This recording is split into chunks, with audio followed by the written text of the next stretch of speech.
जी अस्सलाम वालेकुम। Bilal Oklahoma city से अपने घर से आप सब लोगों से मुखातिब, खास तौर पे बेनी भाई आपकी फैमिली से, रुबीना बाजी, बेनी भाई, बच्चों को मेरा बहुत बहुत सलाम, बहुत बहुत प्यार। और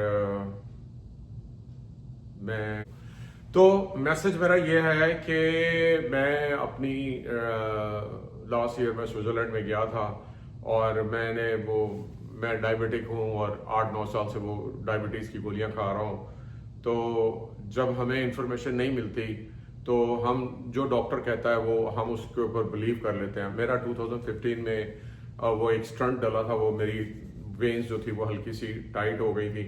तो या वो क्या कहते हैं कि क्लॉट आया हुआ था, क्लॉट नहीं, क्या कहते हैं, खून जो है ना उसकी गर्दिश जो थी वो थोड़ी थोड़ी वो ब्लॉकेज थी। तो उन्होंने मेरा एक वो स्प्रिंग जिसे कहते हैं, स्टंट कहते हैं, वो डाल दिया। तो 8-9 साल गुजर गए, लेकिन मैं न्यूयॉर्क जब मैं गया हूँ, ये हमने कोई 1.25 महीने का टूर लगाया यूरोप का। तो उसके लिए ना मैं अपनी उसके लिए प्रिपेयर कर रहा था कि भी मैं वॉक करूं, जॉगिंग करूं, अपने आप की सेहत को मैं रीहैब करूं, अपनी एनर्जी को रीगेन करूं। तो मैं रोज 1 घंटे की, 1.25 घंटे की वॉक करता था, थोड़ी थोड़ी जॉगिंग भी करता था, साथ में दवाइयां भी ले रहा था। लेकिन वहां मैं इतना इग्नोरेंट या इतना नईफ या इतना नासमझ, या ये कहते हैं कि इल्म का ना मालूम होना, तो उससे आदमी की बहुत सारी आदमी गलतियां करता है। तो मैंने क्या किया कि मैंने ना शुगर नाश्ता जो था ना, वो मैं जिस भी होटल में ठहरा, बड़े अच्छे होटलों में हम ठहरे, तो वो ब्रेकफास्ट फ्री होता था। जब मैं वॉक करने जाता था 3-4 मील की, तो अच्छा टका के नाश्ता करना, और नाश्ते में वो बुफे लगा होता था। तो बुफे के अंदर जनाब जाते वक्त मैंने कहा यार अम्मी मैं वॉक करने जा रहा हूँ, चलो एक आधा पेस्ट्री खड़का देते हैं, कोई फर्क नहीं पड़ता। आज वो क्रोसॉन्ट ले लेते हैं या वो बटर के साथ जैम लगा के कोई एक आधा कुछ खा लेना। तो वो मैं शुगर इनटेक भी लेता रहा, साथ गोली भी कर रहा था, वॉक भी कर रहा था। तो मैं आई एम वेरी हैप्पी। तो बड़ा कुछ अच्छा चल रहा था। अच्छा वो हुआ यूं कि मैं जब यहाँ आया तो मेरी रमज़ान शुरू हो गया। रमज़ान शुरू हुआ लास्ट ईयर के एंड में या जनवरी फरवरी में रमज़ान आया। मैंने वो रमज़ान के अंदर मैं गुड़िया जो थी बड़े अच्छे खाने बनाती थी, समोसे और ये वो खाना शुरू कर दिया। तो मुझे लगा कि यार something is going on wrong. तो मैंने वो 2-4 दिन ब्लड टेस्ट वो मैं करता हूँ, तो वो मैंने ब्लड नहीं कराया। तो मेरी जनाब शुगर जो थी वो 490 पे चली गई। और मैं कहा यार बेड़ा गर्क, ये मैं क्या कर बैठा हूँ। और मैंने फिर अपनी जो थी सर्च करना शुरू किया कि जी क्या मैं सर्च करूँ कि मुझे कोई ऐसी कोई डाइट मिल जाए कि मैं अपनी शुगर को कंट्रोल में करूँ। तो मैं वो वीडियोस चेक करनी शुरू की, गूगल के ऊपर, व्हाट्सएप के ऊपर, फेसबुक के ऊपर, इंस्टाग्राम के ऊपर। तो वो मुझे वो जो है ना अशरफ चौधरी वो मिला, वो पाकिस्तान से। तो अब वो पाकिस्तान से वो मुझे मिला, तो मैंने उसकी वो जो है वीडियो देखनी शुरू की। तो वीडियो में जब मैंने देखनी शुरू की तो उसने कहा जी GPS फार्मूला है, no grain, no potatoes, no sugar, सब ग्रेन खत्म कर दें और आप आपका हमारा प्रोग्राम ज्वाइन करें, हम 3 महीने के अंदर आपकी शुगर छुड़ा देंगे। 3 महीने के अंदर हम आपकी वो जो है वो उसको क्या कहते हैं, आप डायबिटिक से ये तो बड़ा अच्छा है। और मैं वो प्रोग्राम मैंने ज्वाइन किया। सिर्फ उनकी जो फीस थी वो 3 महीने का प्रोग्राम था। व्हाट्सएप के ऊपर वो डॉक्टर भी मिलते थे, और वो डॉक्टर जो थे वो 4-5 डॉक्टरों का एक ग्रुप था। उसके अंदर उन्होंने अकेले मुझे ऐड किया हुआ था। अगर मुझे कोई प्रॉब्लम होती तो मैं उनको बताता था कि जी मेरी सुबह शुगर आ रही है। तो उन्होंने कहा जी बार बार आप शुगर करें, बार बार टेस्ट करें। तो मुख्तसर ये कि वो उन्होंने मैंने ये रोटी छोड़ दी, चावल छोड़ दिए, आलू छोड़ दिए, फ्रेंच फ्राई छोड़ दिए, फ्राइड फूड छोड़ दिया, मैंगो छोड़ दिए, ये डेट्स में खाया करता था, खजूरें, वो छोड़ दी। तो मेरी आहिस्ता आहिस्ता शुगर जो है ना विद इन 10 डेज कंट्रोल होनी शुरू हुई।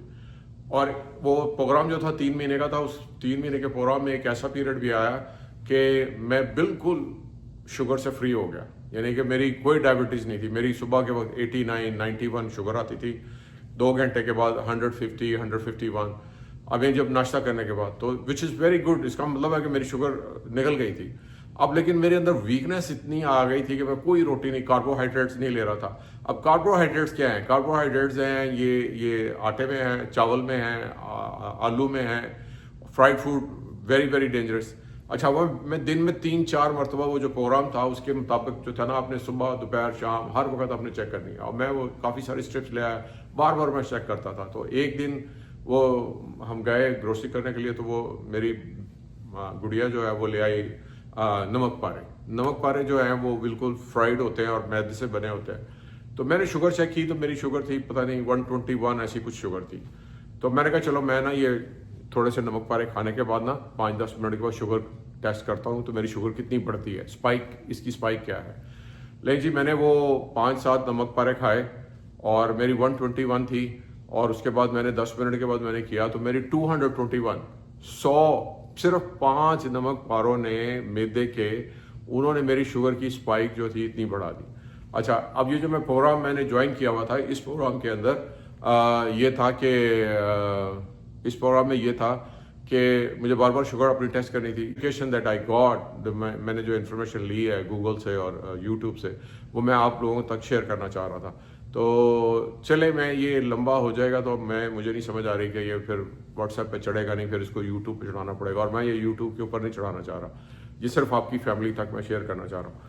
तो मैं ना इसको बंद करता हूँ और मैं दोबारा से इसको रिकॉर्डिंग पे लगाता हूँ। तो ये पार्ट 2 इसका शुरू हो गया। मैं रिकॉर्डिंग का टाइम देख रहा हूँ 5 मिनट के अंदर, तो मैं इसको कोशिश करूँगा कि ख़त्म कर दूँ। अच्छा, तो वो मेरी 200 बढ़ गई। तो मैंने ये फिगर आउट किया कि यार हम इतने नईव थे कि मैं शुगर ले रहा था और मैं अपनी बॉडी को खुद ख़राब कर रहा था। अच्छा, मेरी ये शुगर जो थी जब वो ख़राब हो रही थी तो मेरी क्या चीज़ जा रही थी, मेरी आई साइट थोड़ी वीक हो रही थी। मैंने कभी सारी ज़िंदगी में आई ग्लासेस नहीं लगाई, मेरी नज़दीकी आई थोड़ी कमज़ोर हो गई, मेमोरी जो था ना वो थोड़ा लॉस होना शुरू किया। तो जब मैंने ये फिगर आउट किया कि ये जो हैं मेडिसिन, ये जो हैं ये कितने ज़्यादा साइड इफ़ेक्ट्स हैं इसके, हर मेडिसिन के, ये जो मेडिकल साइंस है, ये एलोपैथिक जो है इसके, ये करते क्या है कि ये तकरीबन 18वीं सदी में कहीं शुरू हुई है और ये तकरीबन 150 साल पुरानी इंडस्ट्री है। लेकिन इसके अंदर इतने साइंटिस्ट, इतने लोग, इन्होंने इसको धंधा बना लिया है। धंधा बना लिया है तो मतलब ये कि अगर आप एक शुगर हो जाती है तो ये आपको बजाय ये कहने के लिए कि आप चीनी आटा चिकन छोड़ दो, एक्सरसाइज करो, वो आपको खाने के लिए नहीं मना करते, बस सिर्फ इतना कहते हैं थोड़ी सी वॉक कर ले, थोड़ी सी वॉक कर ले। आप तो शुगर की गोली आपको हमेशा के लिए खानी पड़ती है। मेरा सवाल आप लोगों से है, यार आपके पास अगर एक गाड़ी है और आपका एक मैकेनिक है, वो ऑयल चेंज करता है या ब्रेक चेंज करता है, तो वो कहता है कि आप अगले दिन आके दोबारा इसको मेरे पास लेके आएँ, या 3 दिन के बाद फिर आप गाड़ी, जब आपकी हर वीक गाड़ी वर्कशॉप पे जाएगी, आपका टाइम टूटेगा, आप सारा कुछ होगा। हम अमेरिका में रहते हैं, लंदन में रहते हैं, आपके लिए गाड़ी कितनी इंपॉर्टेंट है। आपको गाड़ी चाहिए नहीं, जब चाहे सेल्फ मारे, जहाँ डिस्टेंस ए से डिस्टेंस बी तक आपको ले जाए। अगर वो वर्कशॉप पे लेके जाएगी, आपकी दिहाड़ी टूटेगी, आपका बिजनेस खराब होगा। I mean you will change the car. ये कैसे डॉक्टर्स हैं जो हमें थायराइड की प्रॉब्लम हो गई एक लड़के को, वो कहता है जी आपको सारी जिंदगी के लिए थायराइड की गोली खानी पड़ेगी। ब्लड प्रेशर हो गया जी, सारी जिंदगी के लिए। और यार ये एक चूरन बेचते हैं, ये एक धंधा है, ये झूठ बोलता है। ये मेडिकल साइंस के अंदर ये लोग झूठ बोलते हैं कि आपको सारी ज़िंदगी लगे। हर चीज़ रिवर्सेबल है। अगर आप नेचर के ऊपर चले जाएं, वॉक करें, आप वो चीज़ जो वो डाइट्स लें, अल्लाह ताला ने इतनी कुदरत पौधों के अंदर, पत्तों के अंदर, जड़ियों के अंदर रखी हुई है, हम लोग सर्च ही नहीं करते, फाइंड आउट ही नहीं करते। वो जो हिंदू हैं वो 5000 साल पुरानी आयुर्वेदिक मेडिसिन लेते हैं, वो आयुर्वेदिक से वो इलाज करते हैं। जब मैंने ये अपनी शुगर में ये फाइंड आउट कर लिया कि मैं इसको रिवर्स करने में कामयाब हो गया हूँ, मैं इस वक्त 70-80% शुगर से निकल आया हूँ, ठीक है। और मैं जो हूँ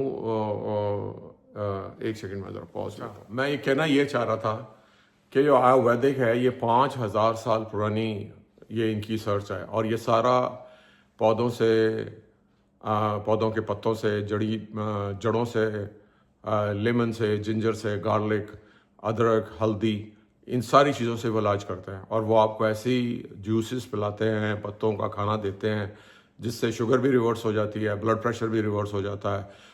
कैंसर के 4th पे जो डिग्री के जो पेशेंट हैं वो भी रिवर्स होकर उस हॉस्पिटल से वापस घरों में चले जाते हैं। मैंने उस हॉस्पिटल का पता किया, मैंने कहा मैं थोड़ा सा होमवर्क करूं।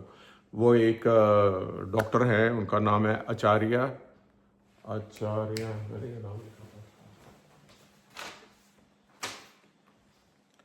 था, आचार्य मनीष, ये उनका डॉक्टर है और ये मोटिवेशन स्पीकर भी है। बड़ी अच्छी इसकी स्पीचेज़ हैं, बड़े अच्छे तरीके से बताता है। और इतने लोग उसके पास से 90 98% 95% कैंसर के पेशेंट जो फोर्थ स्टेज के हैं वो अपने घरों को वापस जा रहे हैं 1.5-2 महीने के बाद। अब मैं सोच रहा था कि मैं किसके बारे में सोच रहा था, ऑब्वियसली मैं रुबीना बाजी के बारे में सोच रहा था।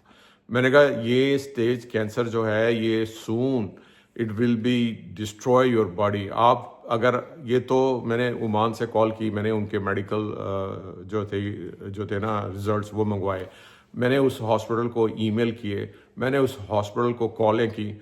मैं ये आचार्य मनीष से बात करना चाह रहा था, वो उन्होंने कहा जी वो तो खैर मोटिवेशनल स्पीकर है, वो आपको मिल सकते हैं लेकिन उसके लिए टाइम स्लॉट लेना पड़ेगा, तो उसकी फ़ीस जमा करानी पड़ेगी। मैं फ़ीस भी जब जमा करवाने के मेरे लिए कोई फ़ीस 500-550 रुपये फ़ीस है उसकी इंडियन रुपीज़ में, वो तो कोई इतनी ज़्यादा फ़ीस नहीं है।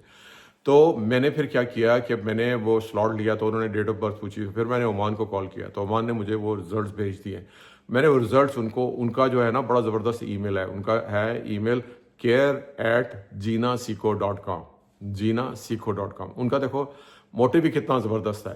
तो बात यह है कि वो इंडिया में मेरे ख्याल 18-20 हॉस्पिटल हैं, न्यू दिल्ली में भी है और भी बहुत सारे हैं।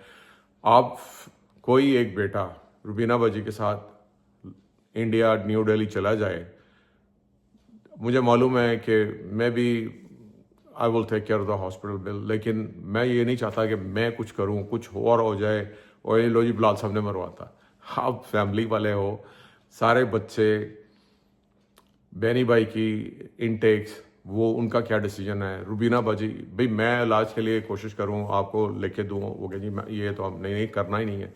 तो बात यह है कि आपकी विलिंग, आपकी किस बंदे की क्या विलिंग है, ठीक है। अपनी विलिंग्स जो है वो मुझे बताएं, मैं स्लॉट लेके देता हूँ, आप बाजी बात कर लें वो फिर एक दफ़ा फेस टाइम कर लेंगे, तो वो आपको वो कहेंगे जी ठीक है आप आ जाए।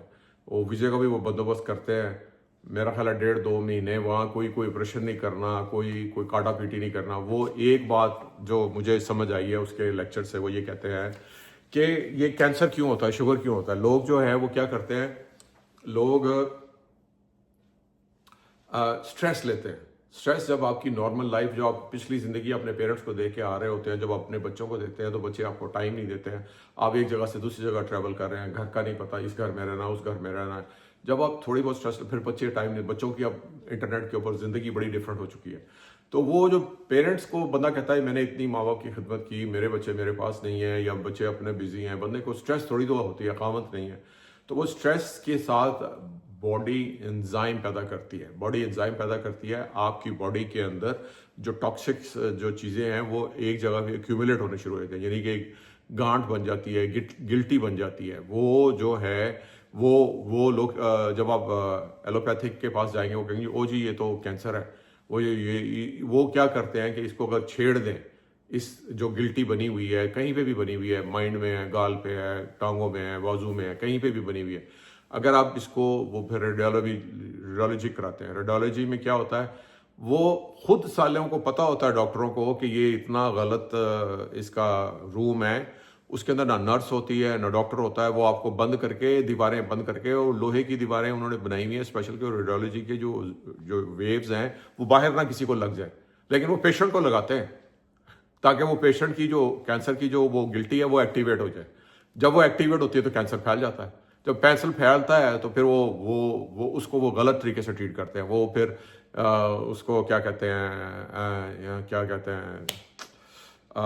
ये कीमो लगती है, और 2-3 तरीके हैं जिससे वो उसको कम करने की कोशिश करते हैं, लेकिन वो उस तरीके से नहीं, वो नेचुरल तरीके से नहीं करते, आयुर्वेदिक के तरीके से नहीं करते हैं। तो पेशेंट वीक हो जाता है, सफ़र करता है, और पेशेंट के पास थोड़ा सा टाइम होता है। प्लीज़ मेरी दरख्वास्त है, ये मेरे मैसेज को गौर से सुने। मैं एक ग्रुप बना रहा हूँ व्हाट्सएप का, उसके अंदर ये सारी वीडियो लगाऊंगा, और मैं उस हॉस्पिटल का नंबर, ईमेल सारे ग्रुप के नीचे लिखता हूँ, और जो पेशेंट वहाँ से रिकवर करके अपने घरों को गए हैं उनकी वीडियोस, उनके क्लिप्स जो मैंने देखे हैं वो मैं आपके साथ शेयर करता हूँ। तो ये मैसेज, और मेरी एक फैमिली में मेरा एक कज़न है शाहाब भाई, वो बड़ी क्रिटिकल कंडीशन में, अल्लाह ताला मैं उसके लिए दुआ गो हूँ, अल्लाह ताला उसको सेहत तंदुरुस्ती दे। उसको भी मैं चाहता था कि मैं उसको ना न्यू दिल्ली में पहुँचा दूँ, दिल्ली में वो चला जाए, हॉस्पिटल में चला जाए। आई डोंट नो कि उसका वो क्या कंडीशन है, वो 4th कंडीशन में है, वो तो बेड रिटर्न है, और वो बहुत ही, यानी वो नाली से उसके वो गुजा जा रही है, वो बात ही नहीं कर सकता। I mean he lost so much weight. तो कैंसर के पेशेंट के पास थोड़ा सा टाइम होता है, फिर 6 मिनट हो गए हैं। आई होप कि ये वीडियो मैं चढ़ा सकूँगा। तो मैं अपने मैसेज को ख़त्म करता हूँ, मुझे अपना फीडबैक दें। आई होप कि आप अंडरस्टैंड करेंगे। मैं हॉस्पिटल का एड्रेस, हॉस्पिटल की ईमेल, हॉस्पिटल के नंबर्स, वो सब आप लोगों के साथ शेयर करता हूँ। मुझे फीडबैक करें, फिर उसके बाद हमें आगे इससे चलेंगे। ओके जी, अल्लाह हाफिज़, सबको खुदा हाफिज़। और मेरी स्मार्टनेस देखिए, मैंने 220 से 195 पे मैं हूँ इस वक्त, ये देखिए। सही है, फिट फाट हूं ना, माशाल्लाह। ओके जी, अल्लाह हाफिज़।